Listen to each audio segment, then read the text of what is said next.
Wannan mutumin da kuke kallo a kusa da ni shine Sadhu Amar Barati dan kasar India wanda ya daga hannun shi haka yanzu kusan shekara 50 kenan ba tare da ya sauke hannun shi ƙasa ba, ya kuma ce ba zai taɓa sauke hannun shi a ƙasa ba har zuwa lokacin da rai zai yi halinsa. Shin menene dalilin da ya sanya ya ɗaukar ma kansa wannan hukuncin? Ku biyo mu domin jin wani abu a cikin labarinsa. Amma kafin nan kamar kullum, idan wannan shine zuwanka na farko a wannan fejin namu na MAF Multimedia, kar ka manta da danna mana alamar follow, ayi comment, ayi liking, ayi sharing din waɗannan programs din namu. Sannan akwai cikakken bidiyon a wannan fejin namu. Kazalika ku ziyarci YouTube channel ɗinmu mai suna MAF Multimedia Hausa TV domin kallon waɗansu bidiyoyi masu ban al'ajabi a wannan YouTube channel ɗin. Tun a shekarar 1970, Amar Barati ɗan ƙasar India mai mata ɗaya da yara biyu, tsohon ma'aikacin banki, ya ƙaurace ma iyalinsa, ya ƙaurace ma abokanansa da dukkan wasu 'yan uwansa da dukkan wani abu wanda zai sanya ya ji daɗi a rayuwa. Ya zaɓi keɓance kansa a wani wuri na musamman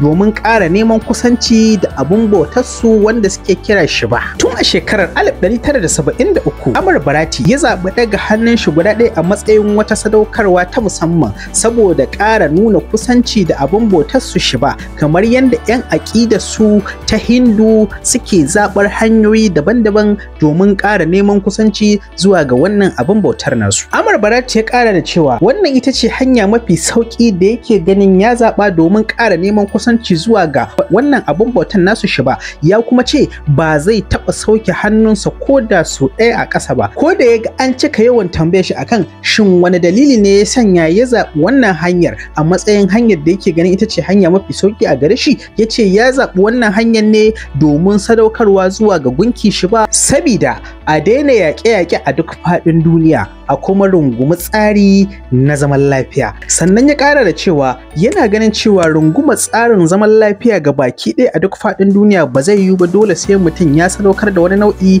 na jin daɗin rayuwarsa. Sannan ya ƙara da cewa daga farkon lokacin da ya zaɓi daga wannan hannun nashi sama, ya yi fama da lalurori daban-daban na rashin lafiya. Daga bisani dai yanzu abin ya zama jiki a gare shi, yana ganin ma shi hannun shi idan ya sauko ƙasa zai iya kamuwa da wata rashin lafiyar da kwata-kwata zai rasa rayuwarsa.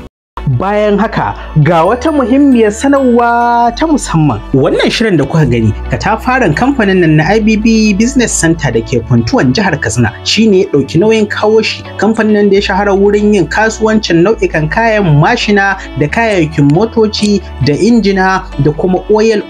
Ku dai ku sayi duk abin da kuke so a duk inda kuke, su kuma tura muku kaya a duk inda kuke a cikin farashi mai rahusa. MAF